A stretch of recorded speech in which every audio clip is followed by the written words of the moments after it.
कारण इथं मीडिया जवळ आहे, थोडा फरक पडतोच. तर हा सगळा विषय घेऊन प्रहार शिक्षक संघटना आहे, प्रहार कामगार संघटना आहे, प्रहार दिव्यांग संघटना आहे आणि प्रहारचं एक अस्तित्व आहे. ते कार्यकर्त्यानं निर्माण केलेली संघटना आहे. ते जातीपाती धर्माच्या आधारावर बेसवर आम्ही निर्माण केली नाही. प्रचंड कष्टातून, कार्यकर्त्याच्या प्रचंड कष्टातून ते निर्माण झालेले आहे.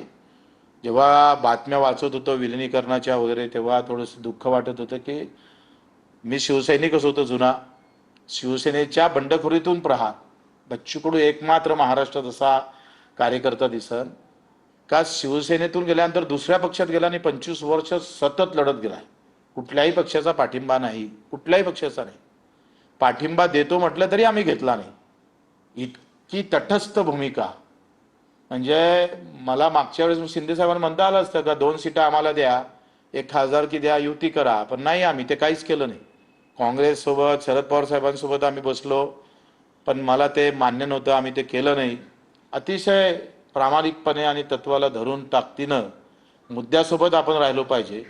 जो गोरगरीब जनता आहे त्याच्यासोबत आपण काम केलं पाहिजे. आपली ओळखच ते आहे महाराष्ट्रामध्ये.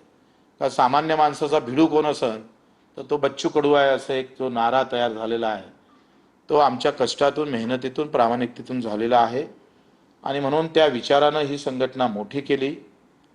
फार लढलोय. कर्जमाफी झाल्यानंतर, घोषणा झाल्यानंतर आम्हाला काही अपेक्षा होत्या शेतकऱ्यांकडून, काही गर्दी करेल, काही आम्हाला येऊन भेटून शाबासकी देईल. दुर्दैवाने ते भेटली नाही. आणि आज नेत्यापर्यंत जायची काय गरज आली? जनतेपर्यंत जाणारा माणूस बच्चू कडू आज नेत्यापर्यंत का जावं लागतं? त्याचं कारण आहे जनताच आहे. आम्हाला विधानसभेत हार खावं लागली. 150 वेळा रक्तदान करणारा, 350 गुन्हे दाखल करून घेणारा, पडल्यानंतर पुन्हा 80 गुन्हे दाखल करून घेणाऱ्या बच्चू कडूला हार खावं लागली. अखेरी एकंदरीत या देशातलं राजकारण जात पात धर्माच्या ताकदीवर चालतं. मुद्दा आणि काम करणाऱ्या कार्यकर्त्याला मागे राहावं लागतं. ते तुम्हालाही माहीत आहे, वेगळं सांगायची गरज नाही. लोक बिलकुल काय म्हणते मेंढरासारखे जाती धर्माच्या मागे जातात आणि काम करणाऱ्या कार्यकर्ता थांबावं लागतं. असं एकंदरीत आमची भूमिका आहे. खरं तर बातमीतून बातमी तयार झालेली आहे, हे तुम्हाला मान्य करावं लागेल.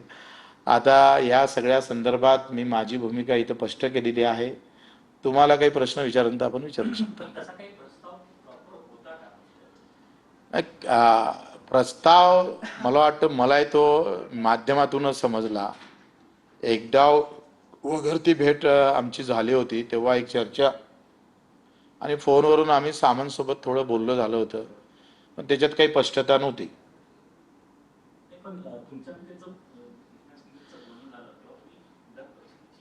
अशी काही चर्चा अशी काही चर्चा झाली नाही. कसं आहे, विधान परिषद, मला तर हेच माहीत नव्हतं. मी आता हिमालयातून पायी चालून आलो. म्हणजे मी आलो नाही हे त्याच्या दुसऱ्या तिसऱ्या दिवशी बातमी चालली एकंदरीत. आणि बातमी चालल्यानंतर मग थोडी एक चर्चा फोनवर आमची सामंत साहेबांसोबत झाली. त्याच्या व्यतिरिक्त काही झालं नाही.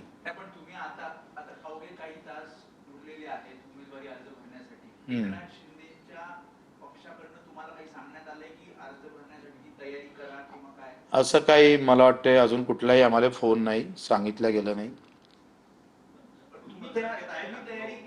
शक्यता असू शकतं. जर एवढं काही जेव्हा झालं, कुठून ना कुठून बातमी लीक झाली असन, ते तुमच्यापर्यंत आली असन, उगाच काही थोडी हवा येतं, बातमी होतं. वाटतं काही माझ्यापेक्षा तर तुम्हाला अधिक जास्त माहिती असू शकते. आ नाही, फॉर्म भरायला काही जास्त वेळ लागत नाही. आता 6 महिने 1 वर्ष अगोदर आपण भरलाच होतं. ते कागदपत्र बॅगीतच असतं.